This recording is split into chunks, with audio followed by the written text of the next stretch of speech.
High-functioning anxiety is when you appear high-achieving, calm, successful, organized, and put together on the outside, but on the inside you are struggling with anxiety, fear, self-doubt, insecurity, people-pleasing, overthinking, and overworking. In this episode, I'll be discussing 4 tips that you can practice this week to start coping with your high-functioning anxiety rather than allowing it to control you. Welcome to Calmly Coping. I'm your host, Tati Garcia. I'm a licensed therapist and a high-functioning anxiety coach. Calmly Coping is the podcast for people who struggle with anxiety and high-functioning anxiety.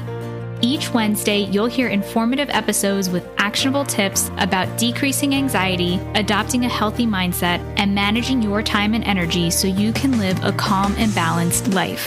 Let's get started. This is episode number 49, 4 tips to cope with high-functioning anxiety. Welcome back and welcome to Calmly Coping if you are a first-time listener. Thank you so much for tuning in.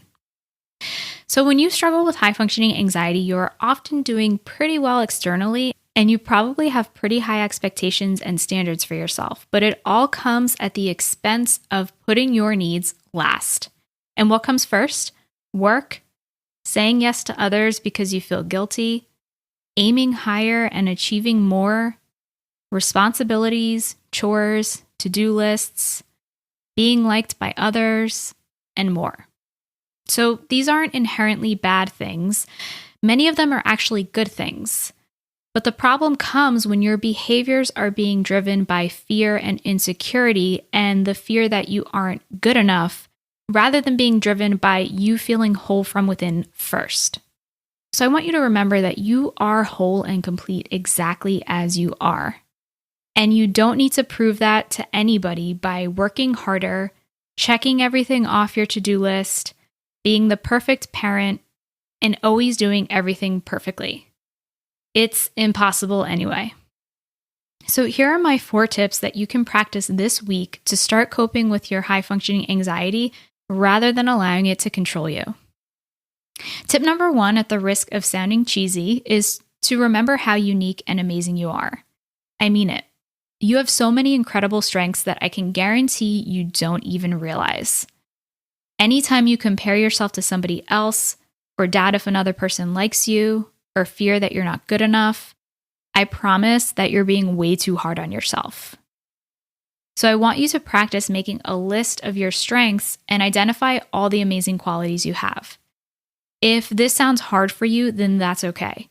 It can be hard to identify your strengths when you don't have practice doing it, but I can guarantee that that does not mean that you don't have strengths. So here are some examples. Maybe you're thoughtful, organized, caring, loyal, committed, detail-oriented, creative, intelligent. You get the picture.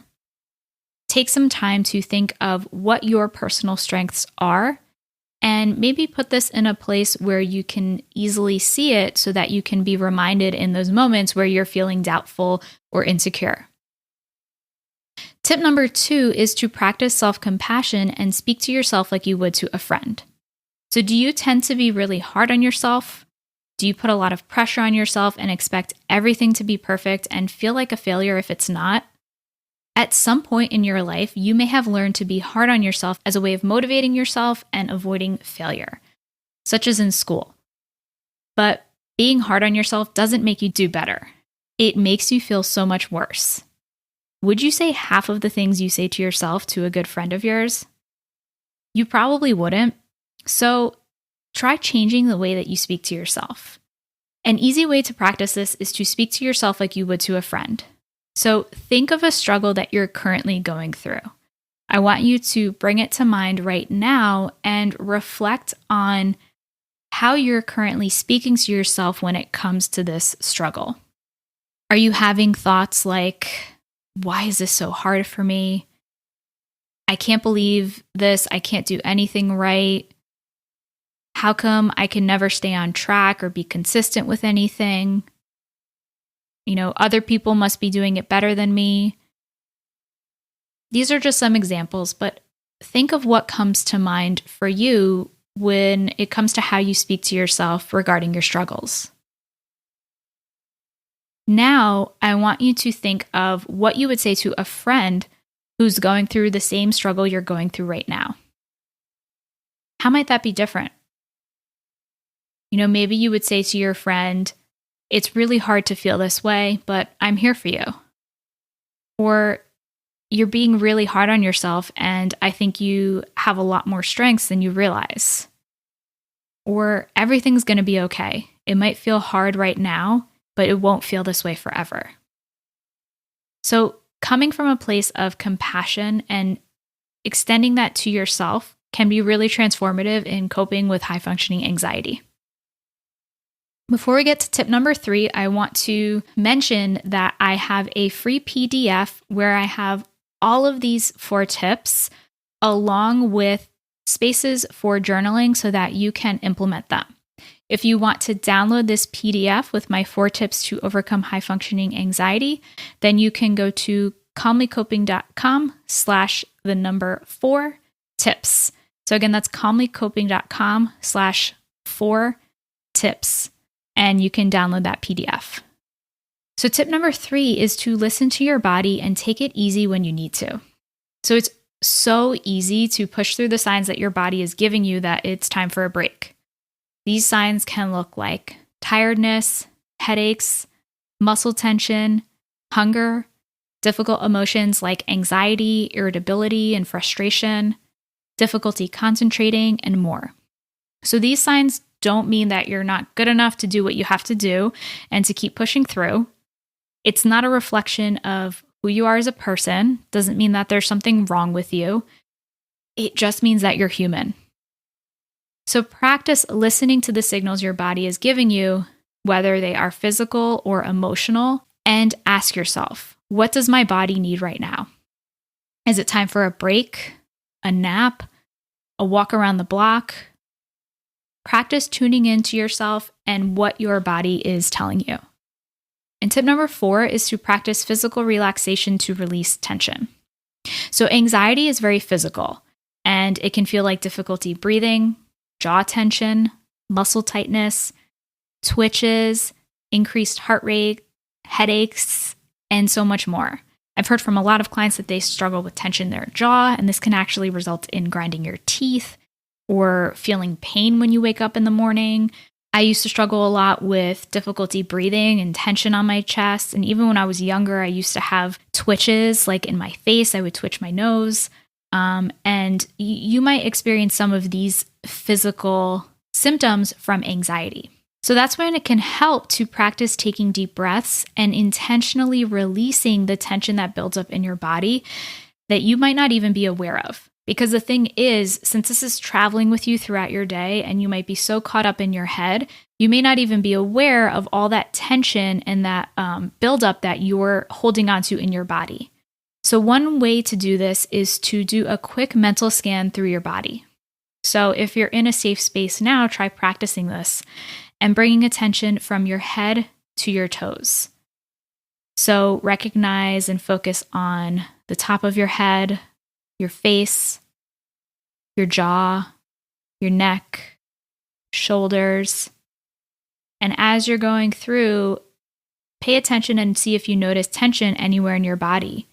Keep traveling down through your chest, your upper back, your mid back, your stomach, your lower back, your hips, thighs, knees, your calves and lower legs, your feet, your toes. As you're going through, see if you notice tension anywhere in your body.